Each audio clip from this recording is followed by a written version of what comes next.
ఈ దేశాన్ని ఐక్యత కాదు, ఈ దేశాన్ని సర్వనాశనం చేసే భావజాలం మీది. 1963 రిపబ్లిక్ డేలో ఆర్ఎస్ఎస్ వాళ్ళని గౌరవించారు.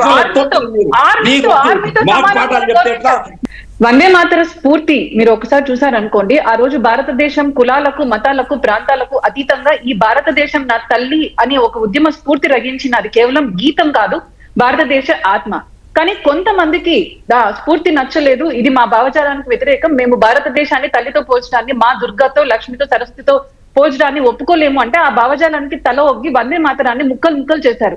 కానీ తర్వాత ఏమైంది, ఇదే భావజాలానికి తల ఒగ్గి భారతదేశాన్ని ముక్కలు చేశారు.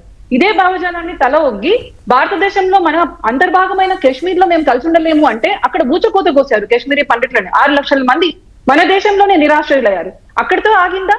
ఇదే భావజాలానికి మీరు తలొగ్గడం వల్ల ముంబైలో ఏం చేశారు, 3 రోజులు మన ఆర్థిక రాజధానిని అల్లకల్లోలం చేసి నరమేఘం సృష్టించారు. మొన్నటికి మొన్న ఇదే భావజాలానికి తలొగ్గడం వల్ల మతం పేరుతో ప్యాంట్లు తీసి మతం పేరుతో చంపేశారు.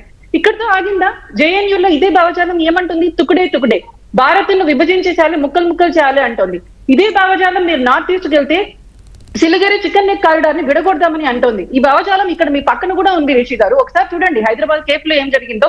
నిన్న రాయచోట్లో అయ్యప్ప భక్తులు వాళ్ళు కనీసం బస్సుల్లో వెళ్తుంటే వాళ్ళని కూడా మేము తట్టుకోమని చెప్పి వాళ్ళ మీద దాడి చేశారు. ఈ రోజు మాకు తమిళనాడులో ఏం జరుగుతుంది, ఒక దీపం కూడా మేము వెలిగించలేము అని ఇదే భావజాలం చెప్తోంది.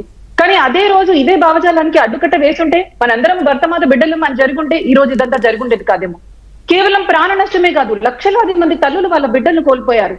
మనం ఆర్థికంగా కూడా వెనకబడ్డాము. మన దేశానికి ఎందుకు వస్తారు ఇన్వెస్ట్మెంట్స్ పెట్టడానికి ఈ భావజాలం ఉంటే?